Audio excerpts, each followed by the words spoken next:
Ndabaramukije nanabahakaze mwese banywanyi bacu mubana natwe mu makuru n'ibiganiro dutambutsa kuri nombonesha kure yacu kandi yanyu ya ICTV n'umwanya w'amakuru agezweho ariko aravugwa cane. Tugiye kubashikiriza amakuru ateye ubwoba arakomeye cane, amakuru avugwa ku mukuru w'igihugu Ndayishimiye Varisito Batazira General Neva n'umukuru w'ibiro vy'igisirikare Generali Prime Niyongabo. Icuka sikiza hagati ya Perezida Ndayishimiye na General Prime Niyongabo.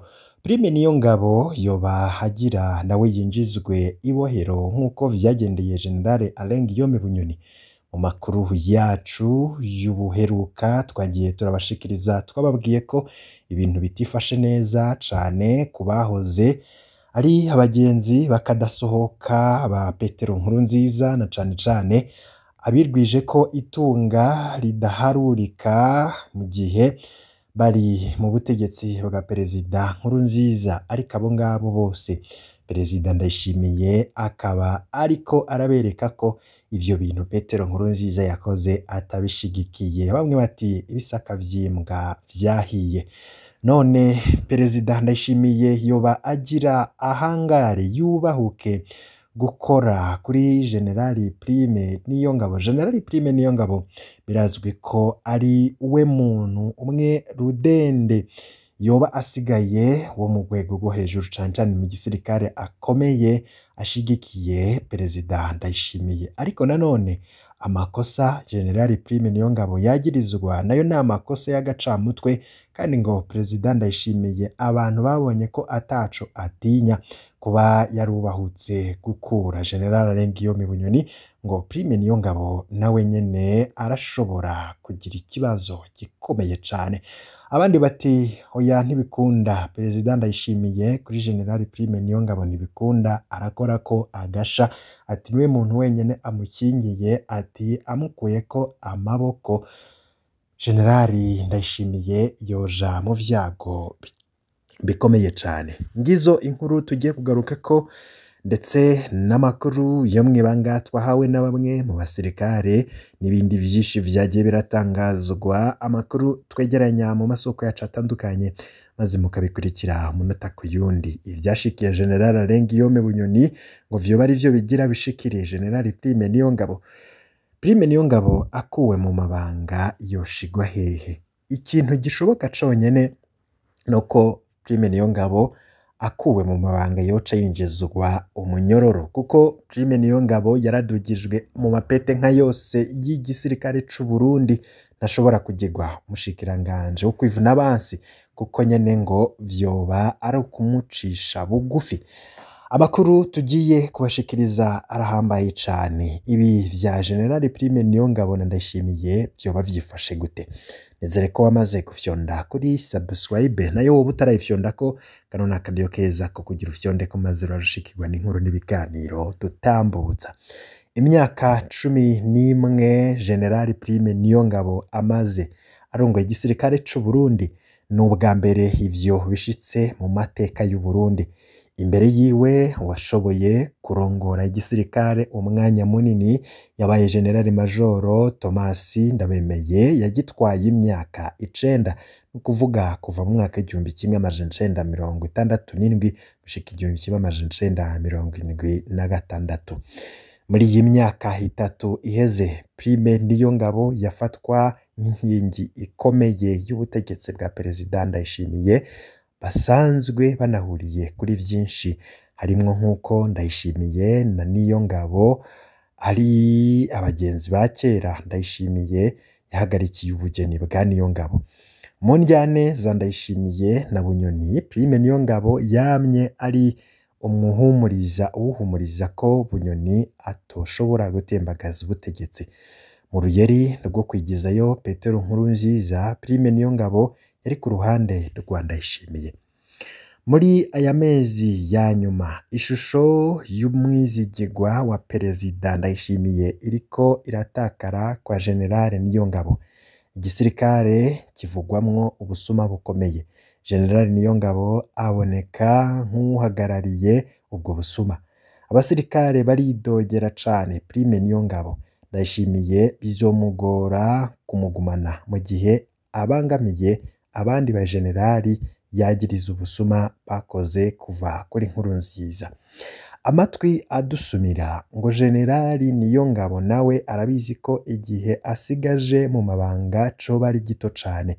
Amazina y'abashaka kumusubirira aranugwanugwa, co kimwe n'ibindi bihangange bitekewe n'ubwoba muri kino gihe. Nawe yoba ari mu bariko baragerageza kurungika imiryango hanze kubera batazi iyo ibintu bitera bija. Prime Niyongabo yaravugurujwe ku kibazo c'imishahara y'abasoda. Mu mpera za Ndamukiza 2023 abasirikare barongewe umushahara ku rugero rutari bwigere rubaho mu mateka y'igisoda c'u Burundi. Imishahara ya benshi yararwijwe hafi inshuro zitatu. Ivyo vyabaye mu gihe hari haciye iminsi mike cane General Niyongabo agendeye abasirikare mu gihugu cose abasaba kwihangana, avuga ko ata amafaranga ariho, ko abasoda borindira igihe imishahara izoduzwa ku bandi bakozi ba leta. Ishavu mu basoda ryari ryinshi cane inyuma y'ivyo biganiro. Henshi nta n'ikibazo abasoda bamubaza kubera umubabaro. Ico babaza abasoda n'ubukene, icababaza abasoda n'ubukene budasanzwe bari barimwo, aho bamwe batari bagishobora no kuronka agatike ko kuja kuramutsa imiryango, ariko umukuru w'igisirikare akaguma yerekana amatungo y'umurengera mu kugura amaparisera y'amamiliyaridi, kubaka amazu agerekeranye, kwihariza urudandaza rw'imiti mu gisoda n'ibindi vyinshi cane. Benshi baribuka amakuru ya RPA avuga ingene General Niyongabo yafatanywe muri Kigarama 2022 amadolari 200,000 yarajanye mu rugendo. Kongerera imishahara abasoda ntivyasavye ko leta ihindura amafaranga ikoresha mu mwaka. Ni nayo mpamvu mu gisirikare hakwiye urukurukuru ko amafaranga bongewe arayo bahora bibwa. Mu gihe atansiguro itanzwe, nankeka ko urwo rukurukuru ari rwo abasoda bazogumana. Kongera imishahara abasoda ntivyasavye leta ko ihindura amafaranga ikoresha mu mwaka. Ni nayo mpamvu mu gisirikare hakwiriye urukurukuru ko amafaranga bongewe arayo bahora bibwa. Mu gihe atansigura itanzwe, ntankeka ko urwo rukurukuru ari rwo abasoda bazogumana. Ubusuma budasanzwe mu mishahara y'abasirikare. Haraciye amezi hahagaritswe abasirikare batari bake bakora mu biro bijejwe imishahara y'abasoda izwi nka DCT. Amatohoza yerekanye ubusuma bukomeye bagahora bukorwa n'abo basirikare, aho buri kwezi bahora baduza imishahara y'abasoda bamwe bamwe. Ugasanga nk'umusirikare umwe baramuhevye amamiliyoni ku kwezi, bagaca bamutelefona bamusaba gusubiza ayo mahera, ariko bakumvikana ayo bamusigira. Ibisongerezi vy'intwazangabo bikora muri DCT basanze vyaratunze ku rugero rutangaje, aho usanga bamwe bafise amazu mu makaritsiye nka yose ya Bujumbura, baraguze imiduga izimvye, bamwe mbere imiryango barayirungitse muri Canada. Amakuru y'ibanga akwiragizwa mu basoda avuga ko bano basirikare boba barakoranye na General Niyongabo. Ayo makuru avuga ko buri kwezi hoba hahora hakorwa intonde zibiri z'imishahara, ibizwi nka listing. Rumwe rwaheza rukanyegezwa, rukanyegezwa ruvuga umushahara w'ukuri wandikiwe umusoda, n'urundi rwaja ko imishahara abasoda bahabwa. Biragoye gose kumenya ukuri kw'ayo makuru, ariko arakwizwa mu basoda. Ico bikoze, hari ibisongerezi bigeze mw'ibohero kubera ubwo busuma, hakaba hari n'abasirikare birukanywe kubera amakonte yabo yaciye ko iyo mishahara y'ubusuma. Muri DCT ibisongerezi byasubirijwe n'intwazangabo. Ayandi mafaranga yibwe cane nayakugwa mu mishahara y'abasirikare baja mu bikorwa byo kugarukana amahoro muri Somalia na Centrafrique. Umuntu afatiye ku basoda baja muri Somalia gusa, umusoda wese baramutwara hafi 600,000 y'amarundi ku kwezi. Umuntu afashe ko buri kwezi muri Somalia haba hariyo abasirikare baba 5,000, ni ukuvuga ko buri kwezi babatwara hafi imiliyaridi 3. Ayo mafaranga yose abasirikare bavuga ko batazi yaja. Amakuru ariko arakwiragizwa mu basirikare avuga ko Perezida Ndayishimiye yarakaye bikomeye amaze kuronka amakuru yose y'ibibera mu gisirikare. Hari n'ubusuma buvugwa mu myambaro n'imfungurwa z'abasirikare. Intwazangabo twaganiriye zaratweretse ingene abasirikare bagiye gufungura kuva muri Mukakaro 2023. Abasoda bagiye gusubira gufungura ibintu batari bacibuka ko bibaho, ivyo baheruka mu myaka ya kera. Kuri Bagaza no mu ntwaro ya mbere ya Buyoya harimwo inyama, amata, umukate, isukari, ifu y'ibigori, imboga, ivyamwa n'ibindi. Niko amafaranga igisirikare kizokoresha mu gufungurira abasoda yarongerejwe, ariko abasoda bo bemeza ko ivyo vyose bari basanzwe bavyandikiwe ariko bikibwa. Buri mwaka abasirikare barafise imyambaro mishasha bandikiwe, ariko iyo bagize Imana bakaronka umwambaro umwe mu mushasha ku mwaka bashimira Imana. Ayo yose ni amafaranga abasirikare bemeza ko bibwa n'abarongoye igisirikare c'u Burundi. Mu vyifuzo vyabo abasirikare bashaka ko ivyo vyokorwa nko mu bindi bihugu bimwe bimwe vyubahiriza umusoda, aho ayo mafaranga yose yongerwa ku mushahara w'umusoda, hanyuma hagashigwaho imangazini za gisirikare aho umusoda yigurira imyambaro uko ayikeneye. Perezida Ndayishimiye azoshobora kwikura General Niyongabo? Kino kibazo kirahanze Perezida Ndayishimiye muri kino gihe ariko agwana n'ibihangange vyinshi. Intambara yabe na General Bunyoni ntirahera, aherutse kwiteranya n'ibindi bihangange vyinshi cane mu guhindura amanoti yavyo ibipapuro. Intambara ya Reveriyano Ndikuriyo irashushe. Intambara n'abarwizatunga bakomeye cane nka Ziranotse iriko iragera ahakomeye cane, kandi igihe cose agwanye n'umurwizatunga yisanga ariko aragwana n'abandi bajenerali.